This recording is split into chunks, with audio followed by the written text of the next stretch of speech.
आप सबका स्वागत है। प्रथम भाग में भगवान श्री कृष्ण ने बताया कि 3 प्रकार के बंधन हैं, 3 गुण तमस, रजस और सत्व, जिनसे हमारी चेतना बंधी हुई है और इन तीनों के पार गुणातीत अवस्था है, जो साक्षी चैतन्य होकर जानी जा सकती है। तमस को ऐसे समझना जैसे कार में ब्रेक होता है, रोकने वाला तत्व। रजस को ऐसे समझना जैसे एक्सीलरेटर होता है, गति को तीव्र करने वाला तत्व। और सत्व ऐसे है जैसे एक संतुलित ड्राइवर जो जरूरत पड़ने पर ब्रेक लगाता है, जरूरत पड़ने पर एक्सीलरेटर दबाता है। दोनों के बीच में संतुलन है। जो गति और स्थिति के दो तत्व हैं, उनका बैलेंस जब जिसकी जैसी जरूरत हो। ये त्रिगुण हमारी चेतना के बंधन है और इसको पार कैसे जाएं, उसके उपाय अर्जुन ने पूछे। अध्याय 14 के उत्तरार्ध में अर्जुन पूछता है कि हे प्रभु, इन तीनों गुणों के पार जाने का उपाय क्या है, और वह जो गुणातीत अवस्था है मुक्ति व्यक्ति की, उसके लक्षण क्या हैं, कैसे पहचान में आएगा।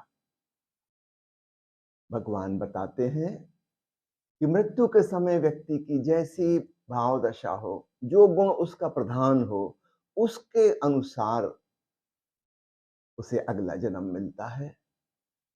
विस्तार से उसकी चर्चा करते हैं, किस गुण का क्या प्रभाव है। इसके पहले कि हम अध्याय 14 के उत्तरार्ध की शुरुआत करें, मैं आपको स्मरण दिलाना चाहता हूं, सदगुरु ओशो की एक किताब है, मैं मृत्यु सिखाता हूं। अंग्रेजी में एक दूसरी प्रवचन माला है, द आर्ट ऑफ डाइंग, मरने की कला। हिंदी में संत गोरखनाथ के ऊपर प्रवचन माला है, मरो हे जोगी मरो। और एक प्रवचन माला है, राम द्वारे जो मरे। ये मरने की इतनी ज्यादा बात क्यों? संत कबीर साहब भी बहुत बात करते हैं, संत पलटू भी करते हैं, संत दादू दयाल भी करते हैं। मरने की इतनी चर्चा क्यों? मरने के द्वारा ही हमारा अगला जन्म निर्धारित होगा। हम किस भांति मरते हैं, और याद रखना, मरना कैसे तय होगा, ये वाला जन्म हम किस भांति जी रहे हैं। इस जिंदगी में हम जो कर रहे हैं, उसी का सार संक्षेप मृत्यु के क्षण में अचानक प्रकट हो जाएगा। समझो एक लोभी आदमी था, जिंदगी भर धन पैसा का दीवाना रहा। मृत्यु के समय उसे क्या याद आएगी? अपना बैंक बैलेंस याद आएगा, अपनी जमीन जायदाद किसको देना है, क्या करना है। पैसा ही पैसा उसको सूझेगा, उसी से उसका मोह है, पकड़ है। मुझे याद आता है, मैं एक हॉस्पिटल में जॉब करता था। वहां एक कंजूस मारवाड़ी महिला बहुत वृद्ध हो गई थी। उसकी कंजूसी के किस्से प्रसिद्ध थे, सब लोग जानते थे कितनी कंजूस है। मृत्यु के क्षण में अपने गले में पड़ी हुई सोने की चेन मुट्ठी में पकड़े वो जोर से।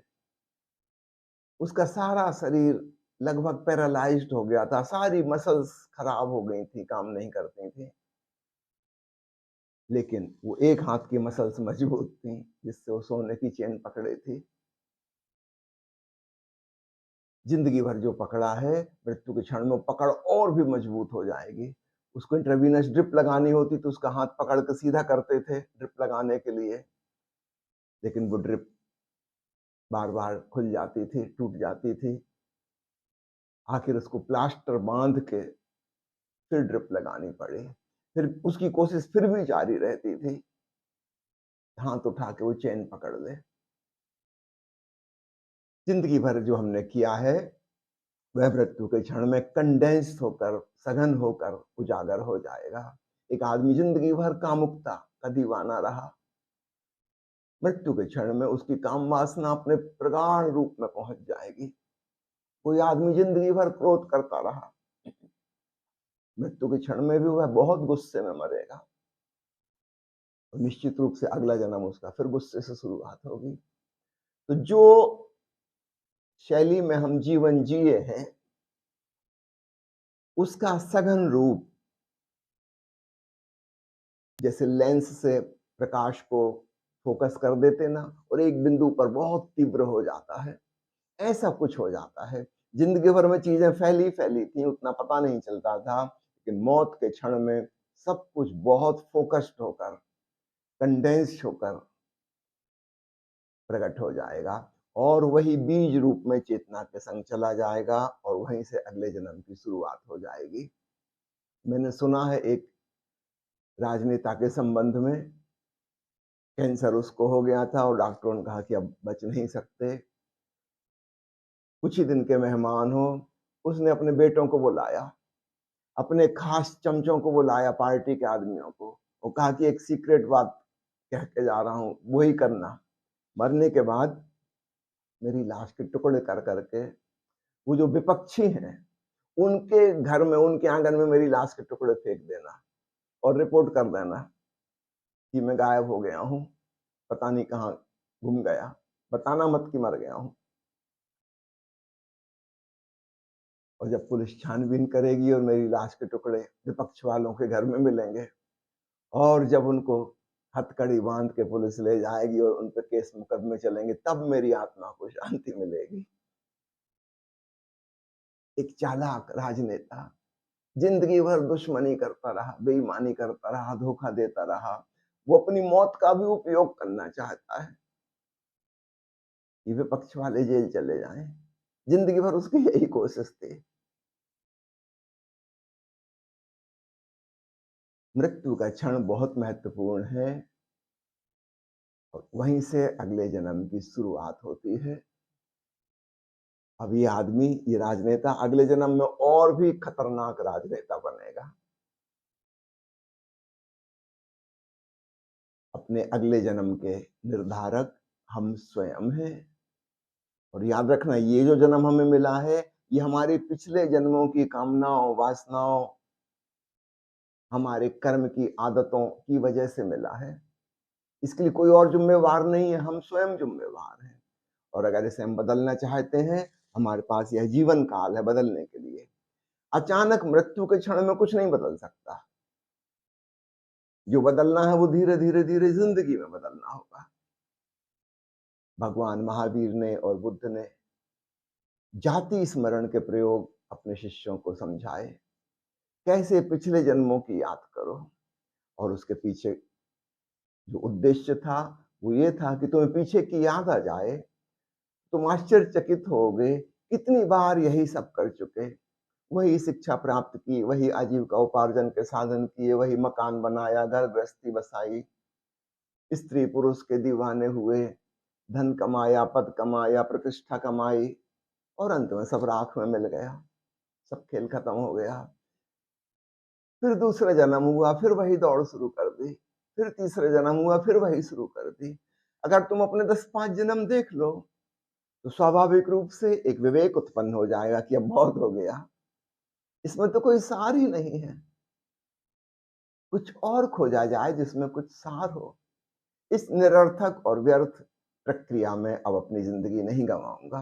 ये तो बहुत बार हो चुका, बहुत बार प्रेम में पड़ चुके, बहुत बार धन पैसा कमा चुके, बहुत बार इज्जत और प्रतिष्ठा कमा चुके, सब धूल में मिल जाती है। अब कुछ और किया जाए, कुछ ऐसा जो शाश्वत रूप से हमारे लिए शांति और आनंद प्रदान कर सके। भगवान बुद्ध और महावीर ने अद्भुत खोज की। ओशो ने कहा है एक जगह कि लोग सोचते हैं कि महावीर की देन है अहिंसा परमो धर्मा, कि अहिंसा का सिद्धांत दिया, कि बुद्ध की देन है करुणा और ध्यान। नहीं, यह उनकी मौलिक देन नहीं है, यह बात तो बहुत पहले से चली आ रही थी। बुद्ध और महावीर का जो नया योगदान है, original contribution to the humanity, वो है जाति स्मरण का प्रयोग। आधुनिक युग में नया नाम उसका हो गया है PLR, पास्ट लाइफ रिग्रेशन। लेकिन मैं देखता हूं कि लोग उस उद्देश्य से नहीं कर रहे PLR जैसा बुद्ध और महावीर ने चाहा था। बुद्ध महावीर ने चाहा था कि अपने पिछले जन्मों की रिपीटिशन कहानी का देख-देख के तुम उससे ऊब जाओ, थक जाओ, तुम्हारे भीतर वैराग्य, डिटैचमेंट फलित हो जाए कि अब उन चीज़ों में और आसक्ति नहीं, एक विरक्ति का भाव जन्मे और अनासक्ति की तरफ तुम चलो। विराग उत्पन्न हो जाए और तुम वीतराग होने की दिशा में आगे बढ़ो। लेकिन अभी मैं देखता हूँ बहुत लोगों को जिन्होंने पीएलआर करवा लिया है, कोई आध्यात्मिक उन्नति उनकी नहीं हुई, उल्टे वे और भी उसी चक्र में फंस गए। कह रहे पड़ोस की जो स्त्री है ये तो पिछले जन्म में मेरी पत्नी थी, इसको फिर से पाके रहूंगा। पागल हो गए, पिछले जन्म में पाया था उससे क्या हुआ? ये तो बात उल्टी हो गई कि पिछले जन्म में मैं मंत्री पद तक पहुंच गया था, इस बार तो मुख्यमंत्री बनकर रहूंगा। ये उद्देश्य नहीं था, तुम तो और राग में, आसक्ति में उलझ गए। ये असली बात नहीं है। तिब्बत में बारदों का प्रयोग करते थे, अब तो चीन का साम्राज्य हो गया, वो सारी व्यवस्था टूट गई। हजारों साल से वह खूबसूरत व्यवस्था थी। मरते समय बौद्ध भिक्षु आ जाते थे और तिब्बत में चूंकि बर्फीला स्थान है, बर्फ कभी पिघलती नहीं, वहां लाश भी सड़ती नहीं, तो 49 दिन तक लाश घर में रहती थी और मरने के कुछ दिन पहले से ही यह प्रयोग शुरू हो जाता था। बौद्ध भिक्षु आके मंत्रोच्चार करते और सजेशन देते, उस व्यक्ति को बताते कि मृत्यु में क्या क्या होगा, तुम्हें किन किन चीजों के लिए तैयार हो जाना है, ऐसा ऐसा होगा, ये दृश्य नजर आएंगे, घबराना नहीं है, डरना नहीं है, बिल्कुल निश्चिंत रहो, इसके बाद ऐसा होगा, फिर ऐसा होगा, फिर तुम्हारे अगले जन्म के ऑप्शंस तुमको मिलेंगे, तुम्हें क्या चुनना है, कैसे माता पिता, कैसा स्थान, कैसी परिस्थितियां, ताकि तुम्हारी आध्यात्मिक प्रगति हो सके, उस सब के सुझाव देते थे। क्योंकि अचानक एक नए लोक में प्रवेश होता है, इस शरीर को, इस मन को, इस भौतिक जगत को ही हमने सब कुछ जाना था, अचानक जब यहां से हम छूटते हैं, घबराहट पैदा हो सकती है। उस घबराहट में अधिकांश लोग बेहोश हो जाते हैं। काश उसमें हम होशपूर्ण रह सकें, तो अद्भुत घटना घटेगी। हम सजग, शांत, साक्षी भाव में रह सकें, तथाता भाव में रह सकें। तो तिब्बती बार्दों के प्रयोग में सजेशन देते हैं कि हम स्वीकार भाव में रह सकें, साक्षी हो सकें और तब हमारा नया जन्म हमारी इच्छा के अनुसार हो सकेगा। काश सारी दुनिया में यह बात फैल सके। मुझे याद आता है पूना आश्रम के एक स्वामी विमल कीर्ति का देहांत हुआ था। देहांत के पूर्व करीब 10-12 दिन बेहोश अवस्था में रहे थे। मस्तिष्क की कोई जेनेटिक बीमारी थी उनके परिवार में, जर्मनी के राजकुमार थे, उसमें खून की कोई नस फट जाती है, उनके साथ भी वही बीमारी हुई थी। और उस 10-12 दिन में ओशो ने बताया कि अब वो इस स्थिति में पहुंच गए हैं, अब वो मुक्त हो सकते हैं। वो अंतिम कुछ दिन वो भी साधना में उपयोग में आ गए। ठीक ऐसा ही एक माँ विपश्यना नाम की विदेशी महिला थी, उनकी कैंसर से मृत्यु हुई थी। कैंसर में अच्छा फायदा है, हमें पहले से पता होता कि मौत होने वाली है, हम उसकी तैयारी कर सकते हैं। माँ विपस्सना, जैसा कि उनको नाम ओशो ने दिया था, वो विपस्सना ध्यान में डूबती गई, डूबती गई, डूबती गई। अंतिम कुछ महीनों में खूब गहराई मिली और ओशो ने उनकी मृत्यु के बाद कहा कि अब उसका केवल एक जन्म और होगा। बहुत आगे प्रगति करके गई हैं, थोड़ी सी बाधा रह गई है, वो अगले जन्म में, एक जन्म में पूरी हो जाएगी। बहुत बड़ी उपलब्धि है। तो बारदों में भी सिखाते हैं कि होश पूर्वक मरा जा सकता है, लेकिन उसके पहले हमें होश पूर्वक जीना सीखा होगा। और जो व्यक्ति होश पूर्वक जिएगा वही होशपूर्वक मर सकता है। हाँ, ये हो सकता है कि हम इस जन्म में थोड़ा ही होश साध पाए हों, पूरी तरह से ध्यान नहीं लग पाया हो। चिंता नहीं करना।